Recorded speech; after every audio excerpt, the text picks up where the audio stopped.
LPG crisis की वजह से प्रदेश में रहने वाले प्रवासी मजदूरों की कमर तोड़ दी है। हालात ऐसे हो चुके हैं कि लोग अब जो प्रवासी मजदूर हैं ट्रेनों में लद लद के भर भर के घर जाने को तैयार हो चुके। तस्वीरें चाहे दिल्ली की हो, चाहे गाजियाबाद की हो, चाहे आनंद विहार की हो, चाहे गुजरात की हो, अमूमन सभी राज्यों में प्रवासी मजदूरों का यही हाल है। कल एक वीडियो में देख रहा था और उस पत्रकार ने बहुत अच्छा ही रिपोर्ट बनाया और उसमें किसी को कोसा तक नहीं, लेकिन जो जमीनी सच्चाई थी उस पत्रकार ने जनता के सामने ला करके रखा। एक शख्स ने कहा कि मैं 10 दिन से भूखा हूं, रोने लगा और सारे सामान बांध करके घर जाने को तैयार है। यह रिपोर्ट कल द रेड माइक की तरफ से दिखाया गया था।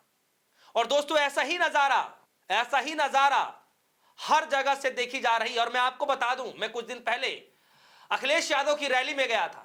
उस वक्त मुझे भी एक शख्स ऐसा ही मिला था जो फूट फूट कर रोने लगा।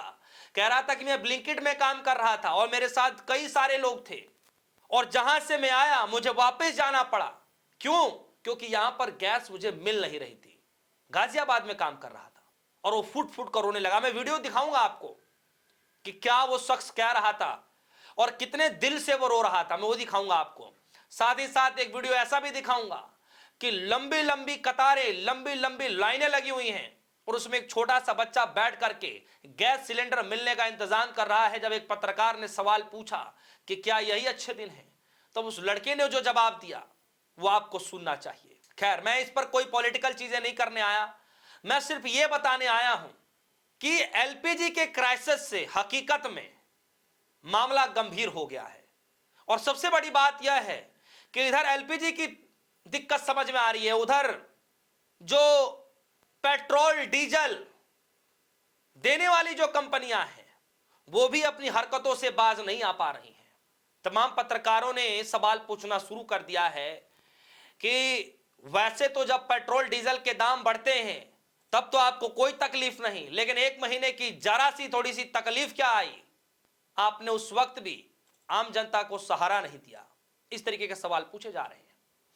बहरहाल मैं इस खबर पर जाऊं, लेकिन उससे पहले आज तक की जरा इस खबर के हेडलाइन को देखिए। आज तक ने लिखा, ग्राउंड रिपोर्ट, एलपीजी संकट के बीच दिल्ली, मुंबई और गुजरात से लौट रहे कामगार, घर वापसी पर छलका दर्द। चलिए, कम से कम बड़े चैनलों ने दिखाना तो शुरू किया इस खबर को कि अपने यहां क्या हालात हैं, वरना इसको भी कह दिया जाता कि अफवाह फैलाई जा रही है। खैर, आगे जरा चलते हैं। आज तक की दूसरी हेडलाइन लिखा है, एलपीजी क्राइसिस ने प्रदेश में रहने वालों की कमर तोड़ी, सामान समेट कर ट्रेनों में वापस गांव चले प्रवासी मजदूर। हालत ऐसी हो गई है दोस्तों कि जो प्रवासी मजदूर हैं उनके पास 2 वक्त के खाने के लिए गैस सिलेंडर की सुविधा उपलब्ध नहीं है कि जिससे वो कुछ पका करके खा सके। कई लोगों का यह कहना है कि गैस सिलेंडर अगर मिल भी रहा है तो ब्लैक में मिल रहा है। हालांकि सरकार इस मसले को लेकर के कह रही है कि भाई हम इस पर निगरानी बनाए हुए हैं, ब्लैक करने वालों को बख्शा नहीं जाएगा, लेकिन फिर भी जो प्रवासी मजदूर हैं उनको यह सामना करना पड़ रहा है, जिसकी वजह से उनको वापस घर जाना पड़ रहा है। दोस्तों, यही बात तो कल रेड माइक ने भी चलाया। सौरभ शुक्ला ने इस पूरे रिपोर्ट को बारीकी से लोगों के पास गए, लोगों के अंदर जो दर्द था वो छलकता हुआ नजर आया और बड़े ही गंभीरता से जिम्मेदारी निभाते हुए उस पूरे रिपोर्ट को तैयार किया और हम सभी के सामने ला करके दिखाया कि यह सच्चाई है कि आम जनता के ऊपर इस एलपीजी क्राइसिस का क्या जो है प्रभाव पड़ रहा है। और सबसे बड़ी बात है दोस्तों कि यह सिर्फ कहा सुनी बातें नहीं है। मैं खुद जनता के बीच गया और एक वीडियो तो मैंने खुद रिकॉर्ड किया है। जरा उस वीडियो को सुनिए, आगे की वीडियो में दिखाऊंगा आपको। सबसे पहले जो मैंने रिकॉर्ड किया है, जो मैंने सवाल पूछे हैं, उस वीडियो को जरा देखिए। आप इस सरकार में रोते हुए देख रहे हो, आप रोते हुए देख रहे हो। हमारे 500 लोग हैं, हम रोते हैं सब लोग। हम क्या करूं, हम कैसे क्या करूं, इसीलिए हम 5 लाख की जनता क्या करूं हम। और जो बढ़िया वर्ग के लोग हैं, पैसे वाले, उनके घर पर सिलेंडर पहुंच रहा है। हम लोग क्या करेंगे, ये बताओ हम क्या करेंगे? अरे रोइए मत, नहीं रोएंगे, इसीलिए आप रोता कैसे हूँ। रोएंगे? हम इसीलिए रोता हूँ भाई, हम हमारे साथ में 5 से लोग हैं। अच्छा। रोता दिल है, ये नहीं रोता, ये पेट रोता है। ये आपने किसी से मदद मांगी गैस? किससे मदद मांगू? कोई मदद देने को तैयार नहीं है। जब सिलेंडर देने को तैयार नहीं है, हम रोटी किससे बनाएंगे? जहाँ रोटी 50 रुपए मिलती थी, वह 100 रुपए मिल रही है। हम क्या करेंगे? 100 रुपए कमाते हैं, हम 100 रुपए की रोटी खाएंगे? 700 रुपए किलो के पैसे। बताइए आप। तो दोस्तों देखा आपने, ये शख्स रोने लगा, बिलखने लगा, आंखों में आंसू थे और आंसू ऐसे गिर रहे थे जैसे मानो किसी ने अपनों को खो दिया हो। और इस वक्त मंजर कुछ ऐसा ही है दोस्तों, कई लोगों के साथ ऐसा ही हो रहा है, लेकिन फिर भी लोग हिम्मत हार नहीं रहे हैं, घर जा रहे हैं, घर से वापस आ रहे हैं। काम तो करना पड़ेगा, बिना काम के तो कुछ नहीं। पता है कि परिवार जिलाना है, बच्चे को पढ़ाना है, वो कैसे कर पाएगा। इसीलिए मजबूरी इतनी है कि वापस घर जाने के बावजूद भी उनको वापस कंपनी में ही आना पड़ रहा है, काम भी करना पड़ रहा है। लेकिन कैसे सरवाइव कर रहे हैं ये तो वही समझ सकते हैं जिनको वाकई में इन सभी चीजों की किल्लत हो रही है।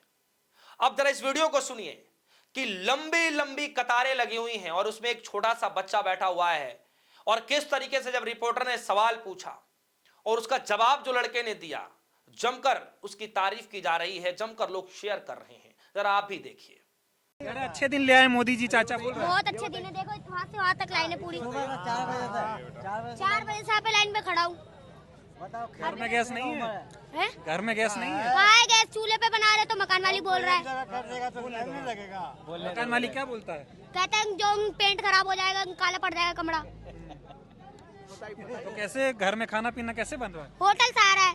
होटल से? हाँ, और जो 30 का था वो 40-50 का हो रहा है। कितने दिन से लाइन लगा रहे हो?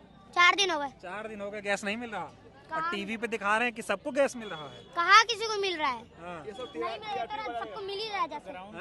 कहाँ किसी को मिल रहा है? मिल ही नहीं रहा है किसी को। ये बताओ, कह रहे मोदी जी अच्छे दिन ले आए।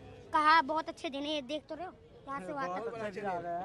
कांग्रेस ने शेयर किया एक वीडियो जो कि बिहार के अररिया का है, और इस वीडियो में जरा देखिए कि एलपीजी की सिलेंडरों की जो है सिलेंडर लेने के लिए जो लोग लाइन में लगे हैं वो कितनी लंबी लाइन है। लेकिन फिर भी बार बार ये कहा जा रहा है कि ये सब अफवाह है। तो क्या जो आज तक ने रिपोर्ट चलाया क्या वो अफवाह है? क्या जो द रेड माइक ने खबर चलाई क्या वो अफवाह है? क्या जो वीडियो जगह जगह से निकल कर आ रही है, जो प्रवासी मजदूर घर जाने को तैयार है, क्या वो भी अफवाह है? आप भी जनता हैं, आप भी जनार्दन हैं, आप भी बिना गैस सिलेंडर के तो खाना आपके यहां भी नहीं बनता होगा, आप भी रोटी ही खाते होंगे। तो दोस्तों आप भी बताइए कि क्या सच में यह मामला गंभीर है कि नहीं? क्या ये विपक्षी पार्टियों के द्वारा अफवाह फैलाई जा रही है? क्या उनके कार्यकर्ताओं ने लंबी लंबी लाइन लगा दी है? आपको क्या लगता है? वीडियो कमेंट से समझाइएगा, अपनी राय रखिएगा। फिलहाल के लिए दीजिए इजाजत, देखते रहिए न्यूज़। धन्यवाद।